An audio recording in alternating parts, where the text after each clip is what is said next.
thing that comes after the thing that came before. Those of you who are dangerous writers know what that means. That means you have to take a drink now when I say that. So the last piece I read at Dangerous Writers comes right before this, and it's a Dangerous Writers, a Bert Tongue. This is right before this. The last piece was called Whirling Fish, and the main character, Johnny, steals this little baby fish from the fish hatchery to take back to the state hospital where she is currently taking a vacation. And this is what comes after that. And she's just discovering she's a multiple. Which sounds kitschy. Oh wait, quarter jar. Okay. Coming out of the tunnel was so much different than going in. The first time I was aware of coming back out, it scared the hell out of me. I already hated being in the hospital in the first place, and I told myself I didn't belong there. All that changed when Harley took over without letting me know. I know all this multiple personality bullshit is hard to swallow, and until that day, I half believed I was making it up myself.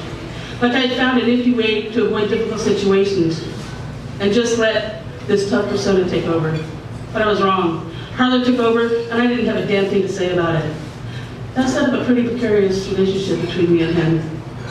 It was a damn good thing I was in the hospital when it happened, or I'm pretty sure I wouldn't have made it out quite as well as I did. After the hatchery trip, we all came back to the hospital, and I waited until the 4 p.m. med call to give Peaches that little whirling fish. Med call is a good time for passing off contraband, because most of the staff attend to the loons lined up at the med window to make sure they haven't cheated or passed off any of their meds to someone else. I told Peaches to line up and meet me in the bathroom after she'd taken her meds. She showed up just like I asked. And I took her to one of the stalls so she could see the little fishy, and we could get rid of the other at the same time. Besides, that damn thing had been stuffed in that cigarette pack in my bra for over an hour, and it was really starting to stink. Peaches got such a kick out of that little fish that she started squealing and spinning around like she does when she's excited. I started the flush first, then took the fish out and dumped this little whirling fish in. Peaches didn't really even notice that the guy was dead. She just started squealing and twirling and yelling, "Fishy, fishy, Johnny, fishy." I tried to make her be quiet, but she ran out of the bathroom. "Fishy, fishy, Johnny, fishy." One of the other loons chimed in and started chanting, and pretty soon a bunch of them were chanting it. 5, 10, hell, I don't know how many. But all of them dancing around, hollering and calling out, "Fishy, fishy, Johnny, fishy." And next thing I know, all hell breaks loose. Interns and orderlies tried to wrangle a bunch of the loons who had no intention of being wrangled. And it was all I could do to try to separate Peaches from the group so she didn't get caught up in all that mess. But the orderlies didn't see it that way. One of them figured out Peaches was the one who started the chant, the one who upset the milieu. And they didn't even pay attention to what she was chanting. I should have been the one who got in trouble. So when they came toward me, I figured it was me they were putting 4 points. I was going to seclusion, and I didn't mind one goddamn bit. I stepped up to French fry, an orderly, and put my arms out front. "I'll go ahead and arrest me." "Nice try, Johnny," French fry said, and knocked it in my shoulder, right through me to get to Peaches. I don't know why the fuck they had it in for Peaches, but every time something happened in that place, they went after her. The smallest, weakest, and least likely to defend herself? Hell, she didn't have one goddamn person in the entire world who gave a shit about her. I was sick to death of them picking on her. I tried to stop him. "Come on, guys, leave her alone. It was all my fault." Peaches, she just started whirling and just kept chanting, "Fishy, fishy, Johnny, fishy." And she said it again. It felt like shit. I could feel the burn start in my gut. I knew that I was going to switch.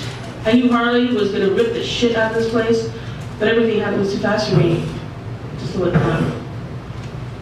I can tell you what I don't know. I can't tell you what I don't know. I can only tell you what I remember. My thoughts were filtered through cotton, and I couldn't hold on to any one single thought thought long enough to care where I was. I drifted somewhere between pitch black nothing and the memory of being tucked down into a sleeping bag in an old canvas tent with my grandpa's tent. You know the smell? Smell is only one of the senses linked directly to the brain's limbic system. It completely bypasses the thalamus and goes straight into that sorting, categorizing nonsense and goes right into the kill, right into your heart. Straight into memory and emotion. And where I was, and where I thought I was 7 years old in my grandpa's tent on a fishing trip. I love my grandpa. He was the best thing that ever happened to me. I thought I was happy and safely tucked down, but something happened. And all of a sudden, it wasn't coffee I was smelling. It wasn't morning campfire. It was the smell of ashtray taste in my mouth, and my mouth was so dry I couldn't even swallow. And I started to panic. I didn't know exactly where I was, but I knew if I was tasting cigarettes, it wasn't 7 anymore.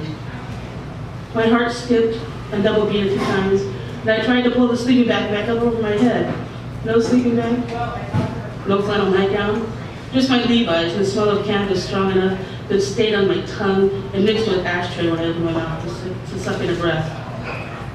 A small pop and a buzzing sound and a soft light filtered in pink through my eyelids. I fucking hated pink.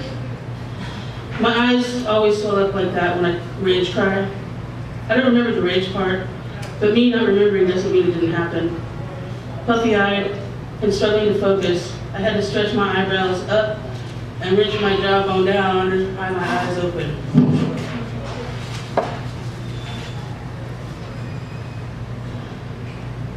And there in front of my face is a pair of green canvas sneakers a few inches away. The sneakers weren't enough to give off that kind of stench. I was definitely not in Grandpa's tent anymore. And you'll have to come back next time to hear the rest.